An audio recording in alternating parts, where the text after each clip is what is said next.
So what do you see, Brad? Yeah, it's not too bad, Steve. Hit a few good ones there. So what I'd really like to see with your address position is you look a little bit narrow in your feet. And I think for that type of club, what are you hitting there, a 7-iron? Yeah. I think for a 7-iron, I have 3 different stance widths. Most of the time, if I use this ball here, I'm going to keep the ball in the same position relative to my left foot because I really want to hit the ball and then the ground in the same spot each time. So I would always keep my left foot relative to that. So what I would do for my shorter clubs, I don't need as big a wide stance because I don't need as much balance because I'm not hitting as hard. So for my wedges and shorter clubs, if you looked at where my shoulder width would be, it's very close to the outsides of my feet here. Yes. Then as I get into my middle clubs, I would widen my right foot out a little bit. And then what we'll see is that shoulder width will be close to the toe area, straight down. Yep. And as I get into my longer clubs, because I'm swinging harder, I need a bit more balance. So again, just move my right foot back, and now we'll see my shoulders will be on the insides of my feet. So it's a real illusion when you look at that because you think that you have to move all your feet around, but you don't. You keep your left foot and the ball in the same spot, and how wide you would move your right foot is relative to the club you're hitting. So I think your stance looks a little bit narrow for that club. So let's hit another one. Go a little bit wider. Again, left foot and ball same spot. Just widen that right foot out and let's see what happens. A little bit wider? Perfect. Maybe even a fraction more if you feel like it. There you go. Yeah, that was a good strike, yeah. Kept your balance better to the finish also. So, of course, as the clubs get longer, you're going to swing harder. So you really need to have the right balance point in your legs to make that happen where you can swing fast but with control. Fantastic. Thanks, Brad.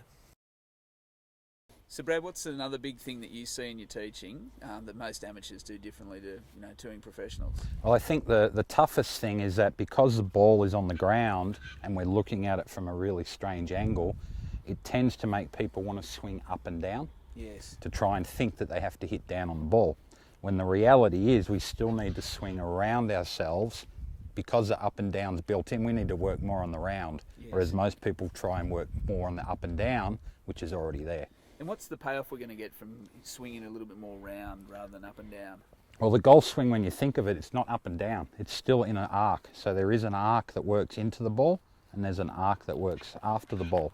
So the swing is a really circular motion, but it's tough because our view is down. If everyone could hit the ball from up here, you can see how easy the rounded motion is. So like a baseball shot. Exactly. Yeah. But when the ball's on the ground, people feel like they have to go and hit it this way. Okay. And it causes a lot of mishap in where the club face is pointing. So what's a tip to be able to get closer to being able to do that? You know me, I'm off 9 handicap. What do I do to get closer to being able to deliver that at impact?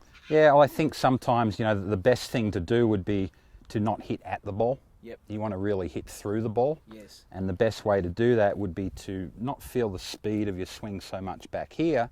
You want to feel the speed of the swing more out ahead. Okay. And what that'll do, if people get intent on hitting the ball, they'll tend to hit that way. Yes. And if they're thinking of swinging faster out here, they'll tend to just collect the ball on the way through. And that'll help feel them the power out here. feel the power out ahead of the ball. Right. Absolutely.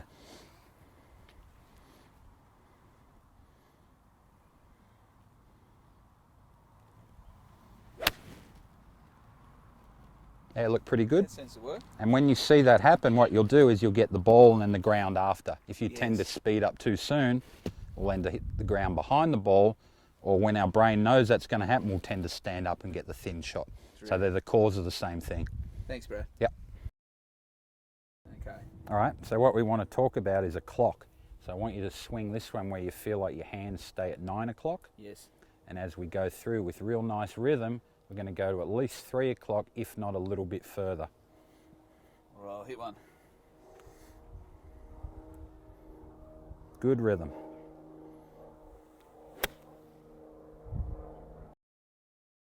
And so, Brad, the other part that I always found challenging is I felt like I wanted to hit it from the top, but you're basically alluding to is when I get that baseball feeling, when I'm coming into impact, the power's going to be past the ball. Great, Steve. So what we want to do is we want to feel the roundness of the swing. And what that'll do is it'll keep your body turning through the shot. So most people, what they want to do is stop their body and use their hands and arms. So we want to use the entire body, and that will lead us to the after impact stuff where we speed up which slows the other stuff down so we get better control through the hit. All right, Steve, so let's talk about what we discussed there with the baseball swing and get a really good look from it from down the line here. So what the poor golfer tends to do, like I said, is they want to swing this way and hit down at the ball. And what we'll see is the club then works down and we get a lot of hand action, a lot of missed strike. The better golfer tends to hit through the ball, which is what I was talking about out here. So by having the focus of the speed here, this slows down and the hit comes around, and you'll really see the rounded motion. So I'll show you the difference here. The poor golfer will tend to hit at the ball and they'll swing up and down more.